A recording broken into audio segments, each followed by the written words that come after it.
The dreaded check engine light. Now, these lights can mean a lot of different things, but don't worry, we're going to show you the top 3 reasons, and most of them aren't even that bad. The first is a malfunctioning fuel injector. The second is a loosened gas cap that hasn't been screwed on quite right. And the third is a bad oxygen sensor.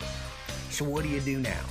Go screw on that gas cap nice and tight, then turn on and off your car a few times to see if the light goes off. You'd be surprised how often this works. Now if it doesn't, it's time to call your trusted mechanic. Tell them what's going on and what you should do next. They may say, bring it in sometimes the next few days, or let's call a tow truck depending on what they think and how you explained it to them. Just to really break down the check engine light, because most people don't know this, when you bring your car in to see us or your mechanic, we use a scan tool. This scan tool plugs into the computer in your vehicle and gives us a code. For instance, let's say it's a P0131. This is a general oxygen sensor code, and it could mean a few things. The first, it means a new oxygen sensor because the current one is defective. The second, it could mean the wiring harness connected to the oxygen sensor is malfunctioning.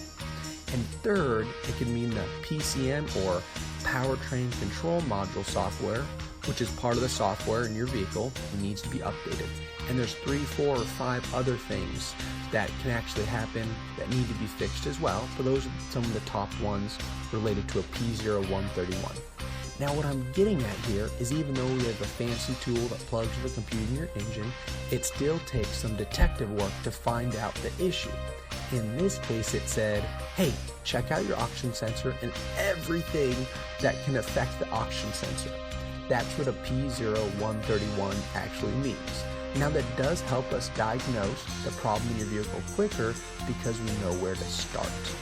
Most shops will hear what you're telling them over the phone, will have some idea which they'll share with you, then they ask you to come in for further inspection. This is how they can actually fix the problem, and it's the same with us here. The beauty is an experienced mechanic that has seen this problem hundreds of times can get an idea of what's going on through a phone call.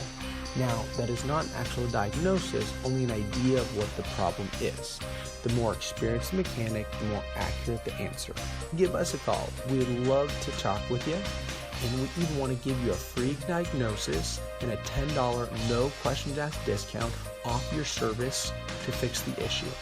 If the diagnosis proves you don't need any repairs, then you can use that $10 off on your next service. Now, when you come and see us, and we pop open the hood and want to plug in the scan tool, and want to do our best to get a really good idea of what's going on in the vehicle right there, and that's completely free. However, sometimes we will need to put it up on the lid, and so it takes some time to diagnose. There'd be a cost to go that far. So we hope this helps demystify the check engine light and why sometimes a mechanic will say, go ahead and ignore it. Or some even say, stick some duct tape over it, which we don't recommend at all. Or some would say, hey, you need to bring in the vehicle right now. And you don't have to worry about that check engine light and get it fixed as soon as possible. We'd love to meet you and see if we're a great option to take care of your vehicle in the long term. We hope to see you soon.